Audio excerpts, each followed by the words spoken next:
Kembali di Prime Market Highlight pemirsa. Meta Platforms resmi mengakuisisi hampir 3% saham induk Ray-Ban EssilorLuxottica. Ya, nilai investasi tersebut mencapai 3 miliar euro atau sekitar 3,52 miliar dolar Amerika. Meta Platforms resmi mengakuisisi hampir 3% saham induk Ray-Ban EssilorLuxottica. Nilai investasi tersebut mencapai 3 miliar euro atau sekitar 3,52 miliar dolar Amerika Serikat. Akuisisi ini dilakukan di tengah tren meningkatnya minat terhadap perangkat wearable dengan kecerdasan buatan. Meta berharap teknologi seperti ini bisa menarik pengguna baru seiring fokus mereka membangun ekosistem AI dan Metaverse. Adapun EssilorLuxottica dikenal sebagai produsen merek-merek ternama seperti Ray-Ban, Oakley, dan Persol. Melansir dari Reuters, Meta tengah mempertimbangkan penambahan investasi untuk meningkatkan kepemilikan hingga 5%. Langkah ini dinilai sebagai bagian dari strategi jangka panjang Meta memperkuat kehadiran di perangkat pintar berbasis AI. Sebelumnya Meta dan Oakley telah meluncurkan kacamata pintar bertenaga AI bernama Oakley Meta HSTN. Perangkat ini dibekali kamera resolusi tinggi, speaker open ear, dan tahan cipratan air. CEO EssilorLuxottica menyatakan tengah memperluas kapasitas produksi dan siap memperluas kerjasama dengan Meta melalui merek-merek lain di masa depan. Berbagai sumber IDX Channel.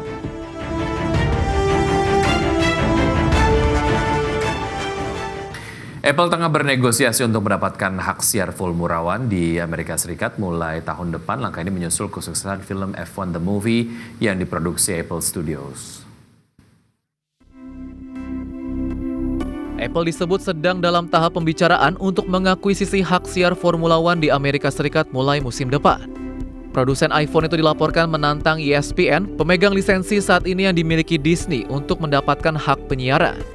Dikabarkan bahwa pembicaraan ini muncul setelah film F1 The Movie berhasil mencetak box office tinggi di minggu debutnya. Film F1 The Movie yang dibintangi Brad Pitt telah mengumpulkan pendapatan 293 juta dolar Amerika Serikat hanya dalam 10 hari pertama penayangannya. Capaian ini memberi Apple dorongan untuk masuk lebih dalam ke bisnis olahraga. Popularitas Formula One di Amerika Serikat juga tengah naik berkat serial Netflix Drive to Survive yang membuka pasar baru di kalangan milenial dan Gen Z. Sementara itu, Apple bukan satu-satunya pemain dalam perebutan hak siar F1. Netflix dikabarkan ikut bersaing untuk musim 2026 setelah masa eksklusif ESPN berakhir. Jika Apple berhasil, ini akan menjadi langkah strategi selanjutan setelah investasinya di dunia olahraga lewat produksi konten dan teknologi siaran. Berbagai sumber IDX Channel. Kaspersky berhasil meraih 3 penghargaan penting dalam ajang C-Lab Security Award 2025 di London. Penghargaan ini mencakup kategori Enterprise Endpoint Windows, Small Business Endpoint Windows, dan Consumer Endpoint Windows. Kaspersky berhasil meraih 3 penghargaan penting dalam ajang SE Lab Security Awards 2025 di London.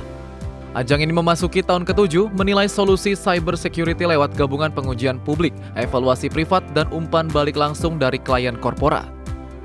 Metodologi ini memastikan hasil yang akurat dan dapat dipercaya.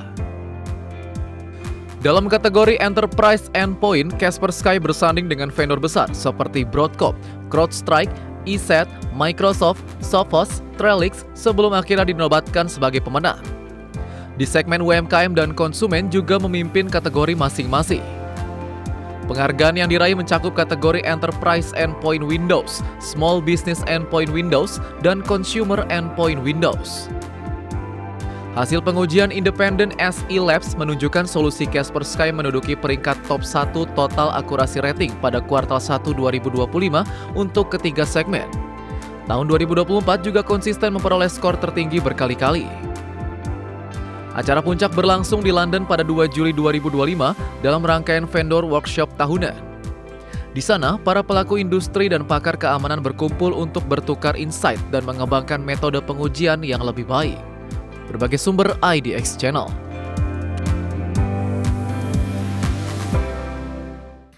BYD mencatat prestasi penting di Thailand dengan berhasil mengirimkan lebih dari 90.000 unit kendaraan listrik dari pabrik lokal di Rayong sejak soft launch pada Juli 2024 hingga pertengahan tahun 2025. Pencapaian ini sekaligus menegaskan peran pabrik tersebut sebagai basis ekspor EV ke kawasan ASEAN dan Eropa. BYD mencatat prestasi penting di Thailand dengan berhasil mengirimkan lebih dari 90.000 unit kendaraan listrik dari pabrik lokal di Rayong sejak soft launch pada Juli 2024 hingga pertengahan 2025. Pabrik Rayong dibangun dalam waktu 16 bulan dengan kapasitas tahunan mencapai 150.000 unit, mencakup proses stamping, pengecatan, pengelasan, perakitan akhir hingga produksi suku cadang. Fasilitas ini memperkerjakan sekitar 10.000 orang dan menjadi pabrik EV BYD pertama di Asia Tenggara. Ketersediaan lokal turunkan biaya impor, dorong harga kompetitif dan pangsa pasar tinggi, menggenggam sekitar 40% pasar EV di Thailand hingga akhir 2023. Strategi ini didukung kebijakan insentif pemerintah Thailand seperti pengurangan tarif dan subsidi EV. Soft launch pabrik dilakukan pada 4 Juli 2024, bertepatan peluncuran produksi unit ke-8 juta BYD yakni model Dolphin yang langsung keluar dari jalur produksi Rayong. Produk dari Rayong tidak hanya untuk pasar domestik Thailand saja. Ratusan ribu unit dikirim ke negara ASEAN lainnya serta pasar ekspor di Eropa. Pabrik ini menjadi pusat distribusi strategis BYD di kawasan. Masuknya gelombang EV China seperti BYD memicu tekanan pada produsen otomotif dan suku cadangan lokal di Thailand. Pemerintah dan Kemenperin Indonesia juga mencermati perkembangan ini agar tidak terulang di dalam negeri. Berbagai sumber IDX Channel.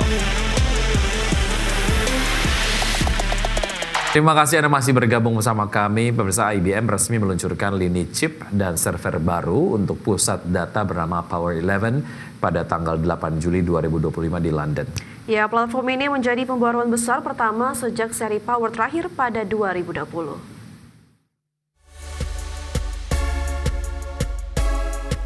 IBM resmi meluncurkan lini chip dan server baru untuk pusat data bernama Power11. Power11 dirancang dengan efisiensi energi tinggi compare dengan kompetitor seperti Intel dan AMD.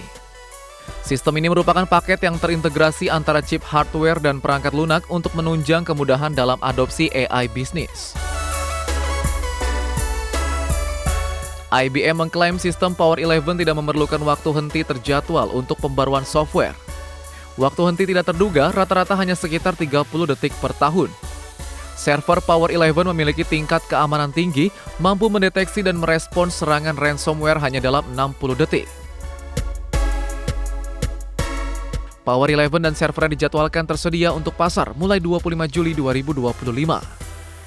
IBM juga berencana mengintegrasikan chip AI Spire yang diluncurkan tahun lalu ke dalam sistem Power11 pada kuartal keempat 2025 untuk meningkatkan kapabilitas inferensi AI. General Manager Power Systems, Tom McPherson, menegaskan bahwa Power11 bukan untuk pelatihan AI skala besar. Fokus utama adalah menyederhanakan penerapan AI untuk inferensi guna mempercepat proses bisnis. Dengan kapabilitas inferensi AI yang handal dan tanpa kerumitan integrasi, IBM menerapkan strategi praktis untuk memudahkan dunia bisnis mengoptimalkan AI dalam operasi harian. Berbagai sumber IDX Channel.